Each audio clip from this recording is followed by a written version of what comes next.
Happy Monday. Hope you guys had a really good weekend and sold some houses and had some appointments and did all the things. Okay, today is August 10th. This is the first week that we are going to an every other week cadence for team meetings. So no team meeting tomorrow, but we do have Ignite starting today at noon. So if you have not signed up, or you have not registered already, go ahead and do that. Um, it's not like you can't go if you haven't registered, so please just pop in. They are kind of standalone classes, so keep that in mind when you are thinking about going. If you're new, if you can't make it today and you can go the next time, you can go to any of them that you can make the time for, that you have the time for. So just want to make sure that that is clear. And like I said, no team meeting tomorrow. I think it's actually a pretty quiet week. Um, Let me double check. The only other thing, obviously, we have Ignite going on Mondays and Wednesdays starting today. And then Weezy has comps class on Wednesday. So just that's on your radar. I didn't want to tell you too late in the week so that you didn't make the time for it. But she does have comps on Wednesday. If you have not taken comps in a while, or if you need to freshen up and kind of figure out how to price in this market, it's a really good time to go to a comps class. So even if you are in Mississippi, I think just learning how to look at comps and kind of the differences and kind of best practices will help you out. So, but today we are going through winning with sellers. So this, I'm going to share my screen here. So I know we've already, let's see, there we go. Just give me 1 second. We have gone through a little bit of pre-qualifying, but this is really going to be pre-qualifying for the appointment. So here we go. So this is really a good script, right? So obviously page 33 here, and you guys can find this inside of Connect as well, or let me know if you need this, but I'm probably going to kind of copy this and put it in the Facebook page just so it's there easily. But go into Connect and type in Win with Sellers and you can find these things. If you don't have a pre-listing lead sheet, there's one built out right here. I think this question is super important, especially right now with how much work we're putting into AI and social media and marketing. Asking them how they heard about you, because I think sources is a huge deal right now. Even in what I do, right, we're always talking about where did the lead come from, and then how can we double down on that so that we get more leads from the things that are working. So sorry if you can hear my kids in the background. So anyways, um, yes, so sources. So I think just finding out where they heard about you is one of the main things that I don't ever skip on this lead sheet, right? So some of it you can kind of piece together, but definitely want to find out what the source was. And then where are you moving? Obviously, that's a question actually that I always ask. So I think I've told this story to a few people before, but just for those new agents here, if you've never come across this, my very first buyer was somebody buying from downsizing. He's selling a house in Bartlett and Davies Plantation with like 5 acres, and he was downsizing to like a neighborhood in Bartlett. So, but my very first buyer was because the listing agent never asked him where he was going. And he said, I said, why is she not selling you a house? And he literally said, well, she never asked me. I assume maybe she doesn't work with buyers. So that listing agent was really upset when he found out that he was buying in Bartlett. So don't ever skip that question either. Motivation and how soon. So those 4 questions are kind of in order. Honestly, that'd be the order of importance to me. How did you hear about me? So you can figure out the source. Where are they going so you don't miss out on a second deal? Maybe you can even refer them. Motivation, right? Why? Especially in today's market with sellers, do they have a really good reason why they're moving? Because in a tough market like this, if you can't bring them back to a really strong reason that they're going to deal with this market, it may not be the best time for them to sell.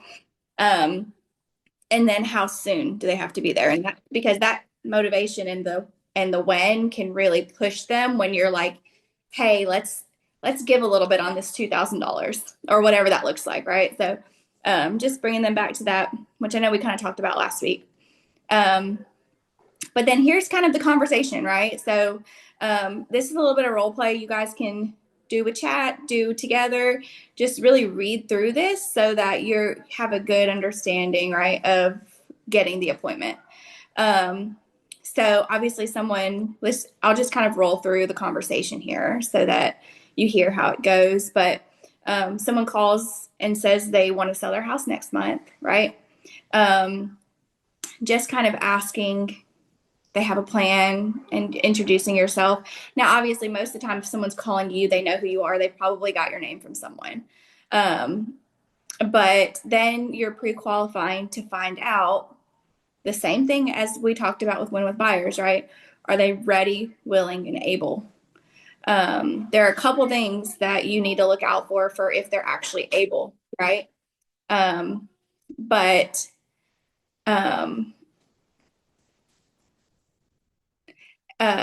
sorry. No, ma'am. Go ahead. Yes. Okay. Anyways, so setting a time. So one of the main things here, right, when we're walking through this conversation is going ahead and getting the appointment. I don't care if they're 6 months out. The statistic is, I want to say 87% of people are going to hire the agent that they meet in person, right? So if you can get in front of them and get them to work with you, they're most likely going to work with you versus someone who, even if you've been referred, I'll tell you, I actually lost a listing the other day, or maybe a week or two ago, to someone. I met the people in person, but they had met the other guy right after me. I should have closed him, right? So I should have made them sign right then instead of sending it electronically. Now, I didn't know they were shopping realtors. That's probably another question you should ask. Are they interviewing other agents? But anyway, so we're walking through on the phone, right? Conversation one, asking them for the appointment pretty upfront, like just ask them a few questions and then say, awesome, let's meet. Why don't we set a time to sit down and talk?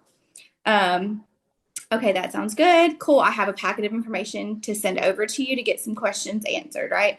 So you can send them this for them to kind of fill out, or you can answer it over the phone. So you still need to know if they're able to sell. So find out if they're ready to work, if they're already working with another agent. Honestly, most of the time, you can kind of ask that question when you get there, like, are you interviewing anyone else or are you meeting with anyone else? That way you know what your competition looks like and if there's anything else that you need to work through. And then, of course, finding out their why, which I said above, is really huge and what's most important to them, right? So conversation two, once you've had the appointment or once you've booked the appointment, this is an example of setting expectations early, right? So you don't want to wait to using these closes. So remember, if you're quickly determining if they're ready, willing, and able to sell, you want to do that as fast as you possibly can. And this is like if you've called them, right? So the first one is them calling you, quickly set the appointment. You calling them, this is what the conversation looks like. So this may be, honestly, if someone even refers you, you're going to make sure that you are introducing yourself in a super professional way, saying, hey, Mr. and Mrs. Seller, even if it's Miss Crawford, right? Make sure you have their name right, that you have their address correct. And then, of course, cover those few points again, pretty much the same things. And tell them, this is honestly, this line right here, this script, I'm going to take a few minutes to cover some important points for anyone who's considering selling a home. And if it makes sense to you and your questions are answered, let's consider an appointment so that we know one another and I can see your property. How does that sound? Right. So, hey, I'm going to ask you just a few questions just to make sure that I have everything I need. And then if that sounds good, why don't we go ahead and set an appointment? How does that sound? Right. Honestly, some of the verbiage in there is just like gives them the inclination that they want to say yes. They're not going to say like if everything makes sense, how does it sound for us to make an appointment? They're going to say yes. If they're like, if they obviously will only say no if it doesn't make sense, right? So it kind of tricks them into saying like, okay, as long as it makes sense, we're going to do this. I won't say tricks, but you know what I mean. It's hard to say no if it makes sense. So then again, get your information, your lead sheet out, and use another trial close. So what that means, trial close, I want you to think of it like a lawyer, right? Like they're going to prove their point so that you agree with them. That's kind of how my brain works with that. So where are you going to live next? When do you plan to be there? And if I show you how to get your home sold in the next 30 days, would you sit down and have an appointment with me? Right? And then continue using the lead sheet to pro for motivation. What will you do if your home doesn't sell in the time you need to do? What price do you have in mind? Tell me, is there a price that you will not go below? And then continue using the lead sheet. So when you're thinking of trial closes, just think of it as you're kind of proving your point before you ask them to agree with you, just like a closing statement for an attorney does. And so I think that's kind of the biggest thing there. And then this is the last kind of really closes, right? The 10 classic closes. All tactics and techniques can be narrowed down to one essential point, which is asking for the appointment. So there's the hard close, which is let's meet.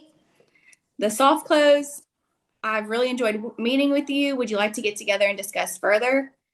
The direct close, can we meet today at 3 or would tomorrow work at 4 work better? That's my favorite. The indirect close, would it be okay if I got some information over to you and then we can discuss it, meet to discuss? The trial close, this is a really good one too. Have we gone over enough today that a meeting would be our next step? The assumptive close, it sounds like we should meet. I'm available most of the time this week, so what works best for you? The negative positive close, would you be offended if I asked if we can meet up, go over this? That's not my favorite, but probably works. The take back close, I've really enjoyed visiting with you. To be honest, I'm not sure if I can help, but I'd be honored to meet with you to find out. The tie down, which is, wouldn't it make sense for us to meet in the next day or so? And the alternative choice close, what works better for you, meeting today, sometime this afternoon, or tomorrow morning? So my favorite is honestly either direct or soft. I'm going to say like, hey, it's a really good idea. Would it make sense for us to meet? Actually, that's not my favorite. I usually say, okay, awesome. Well, I have a 3 o'clock tomorrow, or I can come at 4. What time works for you? That's my favorite. I almost always get a time, even if my times don't work. They're going to say, no, that doesn't work, but how about Friday at 5? Right? One thing this doesn't say, but it's my favorite thing to tell you is always assume that you're going to win. Like when you're talking, talk in such a way that you're like, oh, this is already my client. Don't even pretend like they have other options, because when you're confident of like, hey, okay, so what time can we meet so that we can discuss listing your house? When you're confident in saying those things, they already feel like you are their agent. So pretend you're their agent until they tell you that you're not. But go through those. Honestly, pull that sheet up when you're in the middle of talking to people and just kind of have it fresh on your mind, those words, right? So words are super powerful. I know everyone here knows that, but just the words that you say can really make or break what you are trying to accomplish. So just have those words in the back of your mind, those phrases of what sounds most like you, what makes you feel the most comfortable, and have those internalized so that you can use the one that you need to use and pull it out with, honestly, with the personality type too. So we talk a lot about that. But, are they a strong personality or are they softer? Does the appointment seem like it's coming, whether like you kind of have it already because you had a strong referral, or is it a cold lead that you're having to be a little bit more direct with? So that is all I have for you today. Win with Sellers. This is one of my favorite series, or classes. So Sarah will be back on tomorrow talking about AI. I went a little bit over. Sorry about that.